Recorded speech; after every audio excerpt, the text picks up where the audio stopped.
Welcome to another edition of Frankly Green Bay, brought to you by Movement Mortgage, Kathy Kolbick, and the Press Times. Today, we're talking to singer, songwriter, and writer, Matty Day. Welcome to another edition of Frankly Green Bay. I've been trying to get this guy on. He is so cool. I want to hang with you, Matty Day. How you doing, brother? Good to see you, man. Good to see you. Now, let's talk a little bit about music and what you do, because you write. Do you write for a living, or what do you do? I'm a freelance writer for a living. I don't write music for a living. Okay. Maybe someday. We're going to talk about that. Yeah. You're a freelance writer. What else do you do besides write? Gosh, raise my 5 kids. That's it. 5 kids. Yes, we were going to talk about that a little bit. So, Matty Day, if you don't know, is an unbelievable songwriter and performer and bass player. And we're going to talk about first, how did you get into music? What drove you to play? I don't know. I got a guitar when I was 8. I don't know if I don't really remember where my head was at back then, but then accidentally got into playing bass. I tried to join the Lombardi Middle School Orchestra as a guitar player.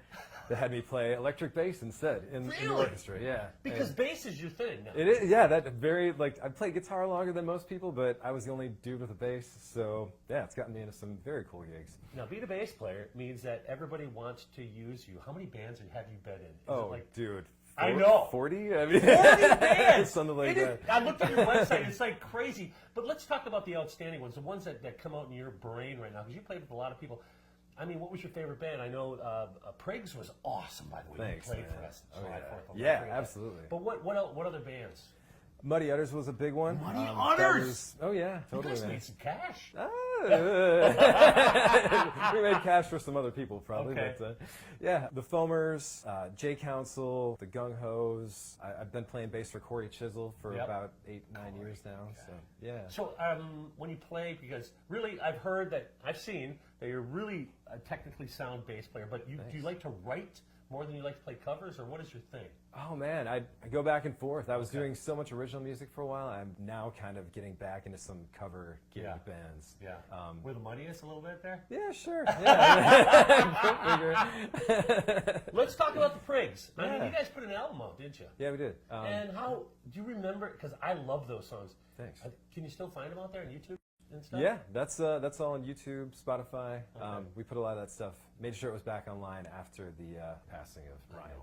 Yeah. Let's talk about that. I mean, to lose someone, a bandmate, did you go to high school together, or what did you guys do? Or were you just bandmates? No, we knew each other from the music scene. Both would just see each other at each other's gigs, and then started this new project, and he's just an incredible guy. So yeah, it was awesome. I heard nothing but great things, and he moves away, and you guys, and what was his name again? I'm so sorry. Ryan Hermans. Ryan Hermans, and you guys did a tribute for him at the Bammies, which was so touching. Oh, cool. That was fantastic. Did you like when we started with a Rush cover?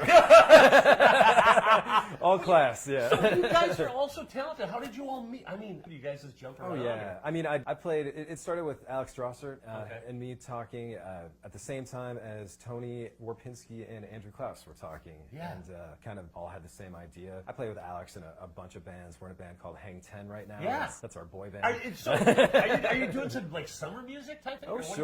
Oh, yeah, that's really poppy stuff. That's our California pop band. It's danceable music. Oh, totally. You know what? Let's talk about your brand new album and the Bammy Awards and the Whammy Awards next episode. Can we do that? You wear the same shirt? I got to get this back to the cool guy store, man. I don't see. Hey, join us next week for part 2 of Matty Day.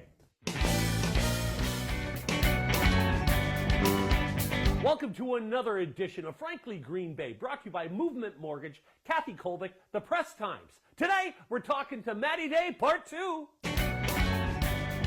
Welcome to another edition of Frankly Green Bay. I'm here with cool guy Matty Day with his cool shirt on. I kind of wore my cool shirt too a little bit. Yeah. Is it kind of brown? I mean, kind of. We got the same dry cleaner. Have you seen dryer cleaner shirts? I mean, it's come on, they're fresh here. You know, I got to host the first Bammy Awards this year. Did great, man. And it was fantastic. Tarl and the Tarleton did a great job. But you were nominated for how many awards? 2. And how many awards did you win? I won 2. And what were the name of those awards? First, it was Album of the Year for my album Dada, and then Original Artist of the Year, which was crazy. I know. Well, you gave a great speech, and I was. Oh, thanks. First of all, you performed at the Prigs, and then you win these. So I went and got your album. I went and listened to it. Oh, cool. And I got to tell you, So I looked up, what does metadata mean? This is what I think, okay? Meta, like Facebook, and data is like that artsy movement back in the 20s. Is that what that means? No. Well, No? the latter, yeah. Okay, for tell the me data what part. metadata is. Meta is just, that's a word that means self-referential, Correct. basically. So I heard some. Oh, this is where I lose that. Okay. I heard some British guy on a podcast talking about metadata, and just the way he said it was like metadata, and I thought it was very funny, and it just took it from there. What was the inspiration of the album?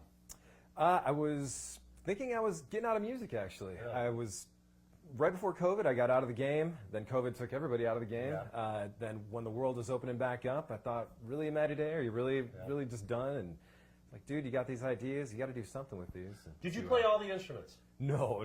There are 20-some guests on there. Okay. There's Alex Drossert, Sam Farrell, Corey Chisel's on there. Yeah. The power tool horns from Big Mouth are on a couple of the songs. And where did you record it? Down in Appleton, mostly at Corey Chisel's former studio, The Refuge, and then we finished up at Riley Crow's studio at a monoprint house. So all in Appleton. How many hours you got in that thing? Ooh, man. Well, it was a labor of love. We'd get together Wednesday nights. We'd hang out. I'd get a case of refreshments and some snacks, and we weren't in a rush. Metadata by Matty Day. And how can people buy it? How can they get it? Is it on all the platforms? It's on all the streaming platforms. Locally, you can buy it on vinyl at Rock and Roll Land and GB UFO, where I think it's veering close to the top-selling record at the Green Bay UFO store. Well, Tom Smith wrote quite the review. Oh, yeah. Tom's amazing. He's a great guy. He ordained my wedding. He did? Yeah, we had him ordained. He was our minister. Well, I got to tell you, it is so fun, and you are out playing this music also with your band. Are you playing some of the metadata songs when you're out with your band? No, that stuff, it only existed. We did a couple stage shows for the release shows.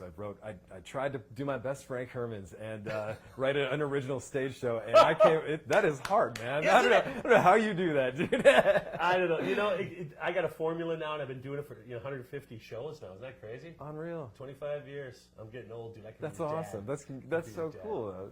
Listen, Matty, if you want to get out and see you, what's the name of the band again?